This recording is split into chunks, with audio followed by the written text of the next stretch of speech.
ସାଙ୍ଗମାନେ ସବୁବେଳେ ସମସ୍ତଙ୍କ ରୋଷେଇ ଦେଖୁଛନ୍ତି। ଆଜି ଆମ ଘର ରୋଷେଇ ଦେଖନ୍ତୁ ନା, ଆଜି ଆମ ଘରେ ହେବା ପାଇଁ ଯାଉଛି ମୋଟି ଶାଗ। ମୋଟି ଶାଗ କେବଳ ଶୀତ ଦିନେ ହିଁ ମିଳିଥାଏ।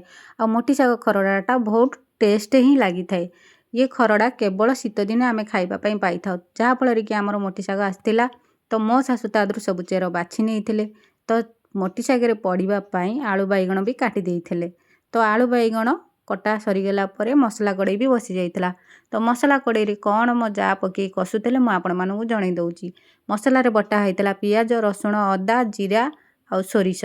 ବାଟି ସାରିଲା ପରେ ସେ ବର୍ତ୍ତମାନ ମସଲା କଷୁଛନ୍ତି। ତା ଦେହରେ ପକେଇ ନେଇଥିଲେ ଲଙ୍କା ଗୁଣ୍ଡ, ହଳଦୀ ଗୁଣ୍ଡ, ଲୁଣ ଆଉ ଟମାଟର। ତାପରେ ମସଲାଟାକୁ ଏଇ ଟାଇପ୍ର ଆମେ ଜାରି ଦେଇଥିଲୁ। ମସଲା ଜରିଗଲା ପରେ ଆଳୁ ବାଇଗଣ କଟା ହେଇଥିଲା। ଦେଖନ୍ତୁ ଆଳୁ ବାଇଗଣ ଏଇ ଟାଇପ୍ର କାଟି ନେବେ, ଗୁଣ୍ଡ ଗୁଣ୍ଡ ଟାଇପ୍ର କାଟି ସାରିଲା ପରେ ତାକୁ ମସଲାରେ ପକେଇ କଷିବେ। ଦେଖନ୍ତୁ ଆମର ମସଲାରେ ପଡ଼ି ଆଳୁ ବାଇଗଣ କଷା ହେଇଗଲା। ତାପରେ ଦିଆହେବ ପାଣି। ପାଣି ଦେଇକି ଆମେ ତାକୁ ଘୋଡ଼େଇ ନେବା। ଘୋଡ଼େଇ ଦେଲା ପରେ ସେ ସିଝିଯିବ। ତାପରେ ଆମେ ଶାଗ କାଟି ଗୁଣ୍ଡ ଗୁଣ୍ଡ କରି ପକେଇଦେବା। ଯେଉଁମାନେ ଦେଖୁଛନ୍ତି ମୋ ଭିଡ଼ିଓଟିକୁ ଲାଇକ୍, ସେୟାର ଆଉ ସବସ୍କ୍ରାଇବ୍ କରିବେ। ଦେଖନ୍ତୁ ଏଇ ଟାଇପ୍ର ଶାଗ ଆମର କଟା ହେଇଥିଲା ଗୁଣ୍ଡ ଗୁଣ୍ଡ ହୋଇ। ତାପରେ ପଡ଼ିଗଲା ତରକାରୀରେ।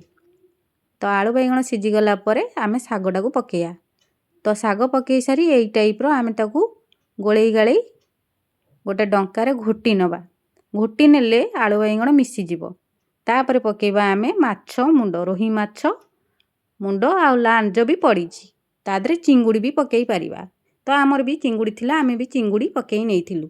ଚିଙ୍ଗୁଡ଼ି ପକେଇ ସାରିଲା ପରେ ଦେଖନ୍ତୁ ଏଇ ଟାଇପ୍ର ଗୋଳେଇ ନେବେ। ବହୁତ ବଢ଼ିଆ ବି ଦେଖାହେଉଛି ଆଉ ଖାଇବେ ବି ବଢ଼ିଆ ଟେଷ୍ଟ ଲାଗିବ। ଦେଖନ୍ତୁ କଞ୍ଚା ଲଙ୍କା ଦୁଇଟା ତା ଦେହରେ ମଳି ଦେବେ।